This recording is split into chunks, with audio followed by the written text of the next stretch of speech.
Morning students. Last classes में हमने black body पढ़ा था। आज हम इमिसिव पावर पढ़ेंगे, जिसे हिंदी में कहते हैं उत्सर्जन क्षमता। उत्सर्जन का मतलब होता है बाहर निकलना, समझ सकते हैं आप। ओके, तो उत्सर्जन क्षमता किसी वस्तु की यूनिट क्रॉस सेक्शनल एरिया से पर सेकेंड एमिट होने वाली थर्मल रेडिएशन की क्वांटिटी को उसकी इमिसिव पावर कहते हैं। इसे ये जो साइन आप देख रहे हैं इसे कहते हैं एप्सिलॉन, और इसे एप्सिलॉन से डिनोट करते हैं। ठीक है, एक बार और समझते हैं। किसी वस्तु की unit cross section area, unit cross section area का मीनिंग क्या है? 1 मीटर स्क्वायर। 1 मीटर स्क्वायर से मतलब 1 मीटर अगर उसका लेंथ है तो 1 मीटर उसका क्या होना चाहिए? विड्थ होना चाहिए। ठीक है, यूनिट का मतलब क्या होता है? यूनिट का मतलब होता है 1। तो जब 1 क्रॉस सेक्शन एरिया हो, एरिया का यूनिट होता है मीटर स्क्वायर, तो 1 मीटर स्क्वायर जब क्रॉस सेक्शन एरिया हो या यूनिट क्रॉस सेक्शन एरिया हो, तब पर सेकेंड, हर सेकेंड एमिट होने वाली, बाहर निकलने वाली थर्मल रेडिएशन को, उसमें विकिरण को या उसकी क्वांटिटी को हम कहते हैं emissive power. Okay, emissive power इसे कहते हैं। इसे डिनोट करते हैं हम एप्सिलॉन से। ओके, अब हम कुछ बॉडीज को समझते हैं। बहुत सारी बॉडीज होती है, हमने ब्लैक बॉडी तो पढ़ लिया है, पर हम अब बाकी बॉडीज को भी समझते हैं। देखिए, ये है एब्जॉर्प्टिविटी, ये है ट्रांसमिसिविटी, और ये क्या है? ये रेडिएशन, ये सॉरी रिफ्रैक्टिविटी है। ठीक है, एब्जॉर्प्टिविटी, ट्रांसमिसिविटी और रिफ्रैक्टिविटी।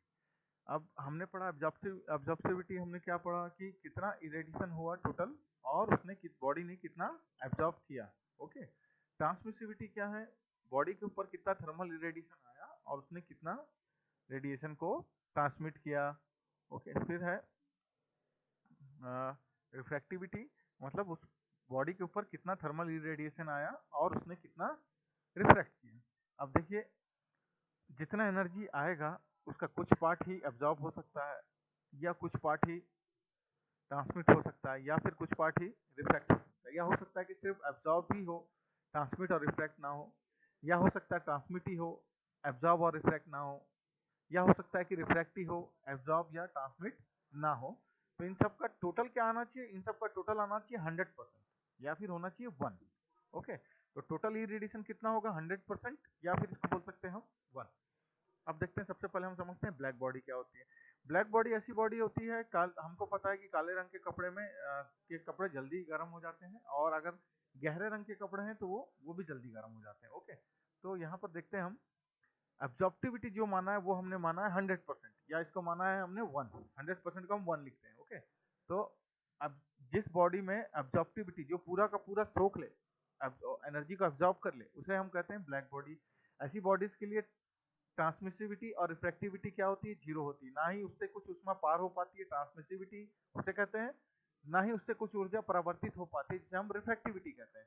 ठीक है, रिफ्रैक्टिविटी मतलब परावर्तन, ट्रांसमिसिविटी मतलब उसके अंदर से पारगमन होना। ओके, अब व्हाइट बॉडी क्या होता है ये समझते हैं हम। व्हाइट बॉडी किसे कहते हैं? तो जिस बॉडी में रिफ्रैक्टिविटी, व्हाइट हम सुनते हैं ना कि व्हाइट कपड़ा पहनने से हम गर्मियों में लाइट कपड़े पहनने चाहिए, या फिर व्हाइट कपड़े को सबसे अच्छा रिफ्रैक्टिव बॉडी माना गया है, क्योंकि व्हाइट कलर से जब एनर्जी टकराती है तो उसका काफी सारा पोर्शन रिफ्रैक्ट हो जाता है। तो व्हाइट बॉडी का मीनिंग यहाँ पे निकल रहा है एक ऐसी बॉडी जो पूरा का पूरा एनर्जी को रिफ्रैक्ट कर दे। तो रिफ्रैक्शन कितना हो उसमें? 100% हो। ऐसी व्हाइट बॉडीज के लिए एब्जॉर्प्टिविटी और ट्रांसमिसिविटी दोनों ही क्या होती है? ये 0 होती है। Number 3, transparent body. Transparent body का मतलब होता है पारदर्शी बॉडी। ये बॉडीज कैसी होंगी? ऐसी बॉडीज जिनमें ट्रांसमिसिविटी पूरा का पूरा हो, 100% ट्रांसमिसिविटी हो, जीटा इज इक्वल टू 1 हो, तो उसे हम कहते हैं ट्रांसपेरेंट बॉडीज। ऐसी बॉडीज के लिए एब्जॉर्प्टिविटी हो चाहे रिफ्रैक्टिविटी हो, ये दोनों ही चीजों का वैल्यू क्या होगा? 0 होगा। नेक्स्ट है रियल बॉडी। रियल बॉडी मतलब प्रैक्टिकल बॉडीज। जो रियल बॉडीज होती हैं उसमें ना ही एब्जॉर्प्शन 0 हो सकता है, ना ही ट्रांसमिसिविटी 0 हो सकती है, और ना ही रिफ्रैक्टिविटी 0 हो सकती है। कुछ ना कुछ एब्जॉर्ब होता है, कुछ ना कुछ ट्रांसमिट होता है, कुछ ना कुछ रिफ्रैक्ट होता है।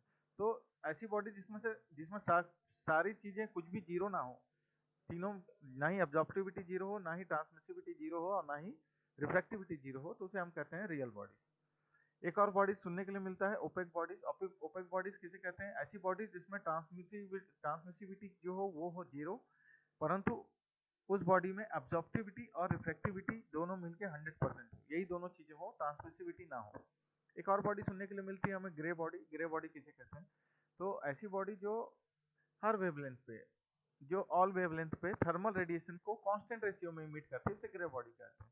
मींस ऐसी बॉडी जो किसी भी वेवलेंथ में उसका थर्मल रेडिएशन जो हो, उसमें विकिरण जो हो वो कांस्टेंट बराबर मात्रा में ही इमिट होते रहे, बाहर निकलते रहे, तो उसे हम कहते हैं ग्रे बॉडी। ग्रे बॉडी, अब देखिए यह है विकिरण इमिशन का साइन है, ठीक है, इमिशन का साइन है।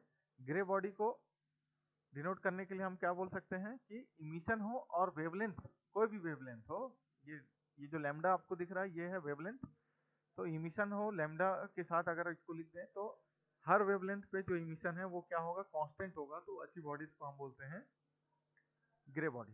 नेक्स्ट है विन्स लॉ। विन्स लॉ क्या होता है समझते हैं। विन्स लॉ जो होता है वो होता है lambda into 2 T is equal to 2897.8 micrometre kelvin, ठीक है। Lambda into T is equal to हो गया 2897.8 माइक्रोमीटर केल्विन।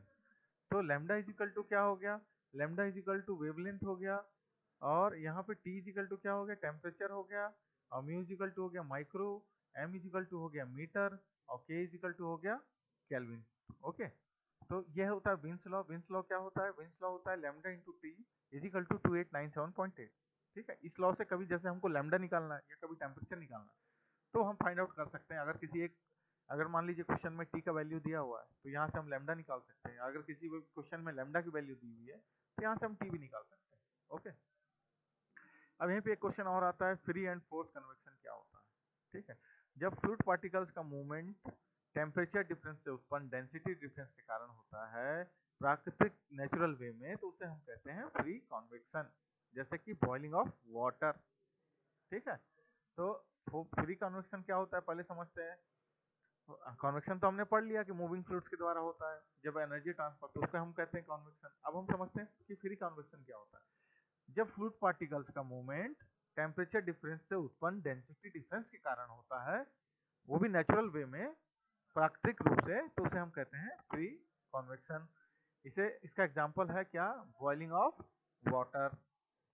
ओके, उसके अलावा देखिए जब फ्लूइड पार्टिकल्स का मूवमेंट किसी एक्सटर्नल सोर्स के द्वारा, लाइक ब्लोअर एक्सेट्रा आदि के द्वारा किया जाता है फोर्स वे में, बलपूर्वक रूप में, तो उसे हम कहते हैं फोर्स कन्वेक्शन। ये दो नंबर में पूछ सकता है, ठीक है।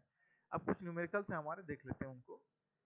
देखिए क्वेश्चन है हमारा, in a room with glass window of area 10 metre square and width of glass is 2 mm, the temperature is 30 degree centigrade, environment temperature is 60 degree centigrade.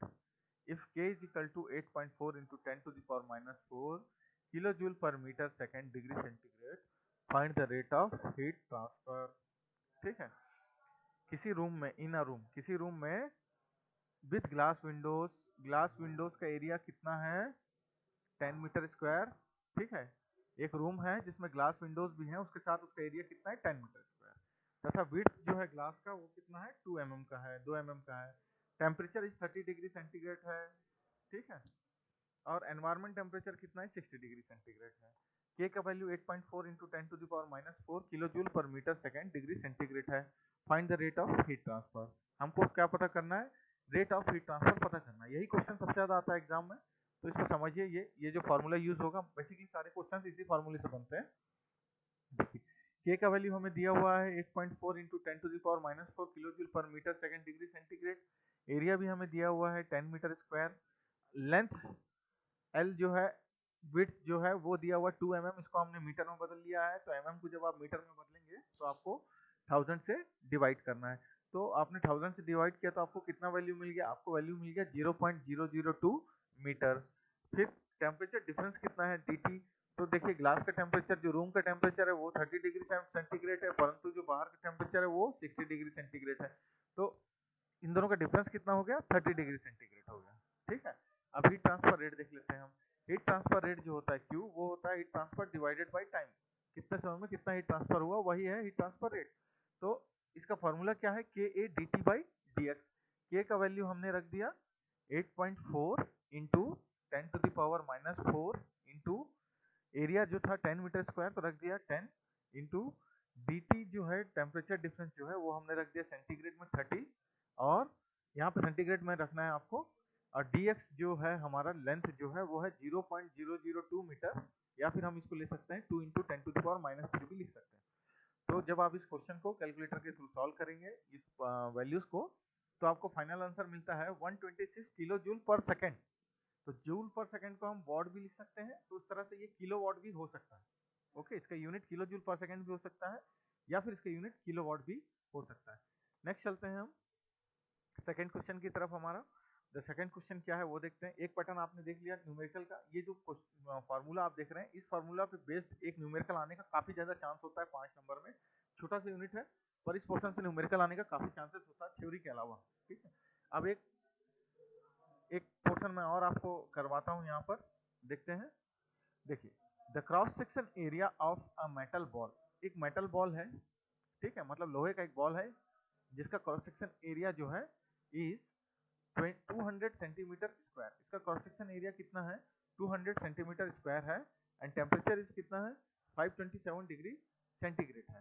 ठीक है, इस बॉल का जो एरिया है वो है 200 सेंटीमीटर स्क्वायर और टेम्परेचर जो है वो है 527 degree centigrade is placed in the container of 27 degree centigrade temperature. तो ये जो बॉल है वो एक कंटेनर में रखा हुआ है जिस कंटेनर का टेम्परेचर है 27 डिग्री सेंटीग्रेड। ओके, आगे देखिए, if emissivity of the metal is 0.4, emissivity epsilon कितना दिया हुआ है 0.4 दिया हुआ है। सिग्मा का वैल्यू आपको दिया हुआ है 5.67 इंटू 10⁻⁸ डिवाइडेड बाई जूल पर मीटर स्क्वायर एस K4। बाकी बिल्स लॉ में जो वैल्यूज हैं वो आपको याद होना चाहिए जिसमें lambda T is equal to 2897 है, क्योंकि किसी क्वेश्चन में आपको लैम्डा निकालना है या टी निकालना है तो वो भी यहाँ से निकल जाएगा। Find the rate of heat transfer, आपको रेट ऑफ हीट ट्रांसफर निकालना है। तो हमने जो वैल्यूज हमें मिली है सबसे पहले हम वो देख लेते हैं। एरिया हमें मिला है 200 सेंटीमीटर स्क्वायर, तो हमने रखा area is equal to 200 centimetre square, इसे हमने मीटर में बदला तो हमें ये वैल्यू मिला 200 इंटू 10⁻⁴ मीटर स्क्वायर और इसको जब हमने और सॉल्व किया तो हमें मिल गया 2 इंटू 10⁻⁻² मीटर स्क्वायर। अब समझते हैं यहाँ पर कि सेंटीमीटर स्क्वायर से मीटर स्क्वायर में जो ये कन्वर्जन हुआ है वो कैसे हुआ। तो देखिए, आपको पता है 1 मीटर में कितने सेंटीमीटर होते हैं 100 सेंटीमीटर होते हैं। ठीक है, 1 metre is equal to 100 centimetre. आप 1 मीटर को स्क्वायर कर दीजिए प्लस 100 सेंटीमीटर को भी स्क्वायर कर दीजिए। तो 1 का स्क्वायर 1, मीटर का स्क्वायर मीटर स्क्वायर, 100 का स्क्वायर 10⁴ और सेंटीमीटर का सेंटीमीटर स्क्वायर हो जाएगा। आपको बस पावर लगाना है 1 metre is equal to 100 centimetre जो है उस पूरे पोर्शन के ऊपर आप पावर लगा के सॉल्व कर दीजिए तो आपको मिल जाएगा 1 metre square is equal to 10⁴ centimetre square. तो फिर अब आपको मीटर से सेंटीमीटर में बदलना है या सेंटीमीटर से मीटर में बदलना है, वो आप पोर्शंस को वैल्यूज को इक्वल टू के आइदर साइड और बाई साइड करके भी निकाल सकते हैं। ओके, तो एरिया हमको मिल गया यहाँ पर, area is equal to 2 into 10⁻⁻² metre square. T क्या है, टेम्परेचर क्या है, यहाँ पर टेम्परेचर हमको दिया हुआ है 527 डिग्री सेंटीग्रेड जिसको हम क्या कर रहे हैं केल्विन में कन्वर्ट कर ले रहे हैं। टी इज इक्वल टू हो गया 800 केल्विन। अब देखिए यहाँ पे टी नॉट क्या है, टी नॉट जो है वो एनवायरमेंटल टेम्परेचर है जो कि है 27 degree centigrade is equal to 300 kelvin. 300 kelvin के बराबर हो जाएगा जब आप इसको केल्विन में चेंज करेंगे। जब भी केल्विन में आप चेंज करते हैं तो 273 से आपको ऐड कर देना है तो आपको केल्विन में वैल्यूज मिल जाएंगी। फिर नेक्स्ट है एप्सिलॉन की वैल्यू आपको दी हुई है 0.4 और सिग्मा की वैल्यू भी आपको दी हुई है 5.67 इंटू 10⁻⁻8। जब एप्सिलॉन भी है और जब सिग्मा भी है तो रेट ऑफ हीट ट्रांसफर जो हम लोग निकालते हैं उसका फॉर्मूला ये है sigma T4 minus T04 into area into epsilon. तो यहाँ पे सिग्मा का वैल्यू हमने रख दिया 5.67 इंटू 10⁻⁻8, टी का वैल्यू हमने रख दिया 800 to the power 4 minus T nought का वैल्यू हमने रख दिया 300 to the power 4 into area हमारा हो गया 2 इंटू 10⁻⁻² इंटू एप्सिलॉन का वैल्यू हो गया 0.4। ओके, तो जब हम इन वैल्यूज को सॉल्व करेंगे, ये सॉल्यूशन का प्रोसेस मैंने यहाँ पे दिखाया है। ठीक है, तो जब आप इन वैल्यूज को सॉल्व करेंगे तो आपको फाइनल आंसर जो मिलेगा वो मिलेगा 182.12 जूल पर सेकेंड। और जूल पर सेकेंड को हम और क्या लिख सकते हैं, वॉट लिख सकते हैं। तो दो न्यूमेरिकल्स मैं आपको करा रहा हूँ, बाकी आप क्यूबी से और न्यूमेरिकल्स देखेंगे। आपको जो भी डाउट होगा आप मुझसे नेक्स्ट क्लासेस में पूछ सकते हैं या आप मुझे कॉल भी कर सकते हैं। इस तरह से आपके 5 यूनिट खत्म होते हैं एक यूनिट आपका शेष है थर्मोडायनेमिक्स में, जो हम नेक्स्ट क्लासेस में देखते हैं। ठीक है, तो आज के क्लासेस के लिए इतना ही। आज हमने क्या क्या पढ़ा? आज हमने पढ़ा इमिसिव पावर। इमिसिव पावर क्या होता है? तो इमिसिव पावर होता है जब यूनिट क्रॉस सेक्शन एरिया से पर सेकंड इमिट होने वाले थर्मल रेडिएशन की क्वांटिटी को इमिसिव पावर कहते हैं। इसे एप्सिलॉन से डिनोट करते हैं। बॉडीज हमने पढ़ा। बॉडीज में हमने ये जाना कि टोटल इरेडिएशन कितना होगा, 1 होगा, एब्जॉर्प्शन हो चाहे ट्रांसमिशन हो चाहे रिफ्लेक्शन हो, कितना अवशोषण हो रहा है या कितना परावर्तन हो रहा है, सॉरी ट्रांसमिसिविटी को क्या कहेंगे, मतलब ट्रांसमिशन का मतलब होता है पार चले जाना। ठीक है, या फिर इसको ऐसा बोल सकते हैं कि ट्रांसपेरेंट को हम पारदर्शी कहते हैं। तो पारदर्शीपन जो है कितना इससे बॉडी से ट्रांसमिट हो जा रहा है, रिफ्रैक्शन कितना पोर्शन जो है विकिरण का, रेडिएशन का, वो दूसरे जगहों में ट्रांसफर हो जा रहा है। ठीक है, तो ब्लैक बॉडी देखते हैं हम। ब्लैक बॉडी क्या है? ब्लैक बॉडी जो है वो है वो जिसमें एब्जॉर्प्शन जो हो वो पूरा 100% हो, व्हाइट बॉडी और बाकी चीजें जीरो हो। व्हाइट बॉडी जिसमें रिफ्लेक्शन 100% हो, बाकी चीजें सब जीरो हो।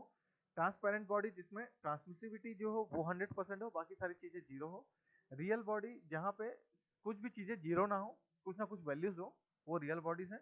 ओपेक बॉडीज जहाँ पे एब्जॉर्प्शन हो और रिफ्लेक्शन हो, ट्रांसमिसिविटी ना हो, बॉडी से परावर्तित ना हो, या तो वो अवशोषित कर ले या तो वो रिफ्लेक्शन कर दे। ग्रे बॉडी मतलब ऐसी बॉडी जो हर वेवलेंथ पे क्या कर रही हो, थर्मल कांस्टेंट रेशियो में थर्मल रेडिएशन को इमिट कर रही है, तो उसे हम कहते हैं ग्रे बॉडी। ठीक है, विंस लॉ हमने पढ़ा। विंस लॉ क्या है? Del into T, del is equal to wavelength, T is equal to temperature. Okay, उसके अलावा पढ़ा हमने फ्री एंड फोर्स कन्वेक्शन। जब क्या हो, फ्लूइड पार्टिकल्स का मूवमेंट टेम्परेचर डिफरेंस के कारण उत्पन्न डेंसिटी डिफरेंस के कारण नेचुरल रूप से हो तो उसे फ्री कन्वेक्शन कहते हैं। Example boiling of water. और जब हमको फ्लूइड पार्टिकल्स का मूवमेंट हम किसी एक्सटर्नल सोर्स लाइक ब्लोअर या फिर किसी और माध्यम के द्वारा करते हैं तो उसे हम कहते हैं फोर्स कन्वेक्शन कहते हैं। इसके अलावा हमने 2 न्यूमेरिकल आज टच किए हैं। ठीक है, तो आप बना लीजिए इसे, ये बहुत छोटा सा यूनिट है, इसे पढ़ लेंगे। ठीक है, नेक्स्ट क्लासेस में हम नए यूनिट को पढ़ेंगे। Thank you so much.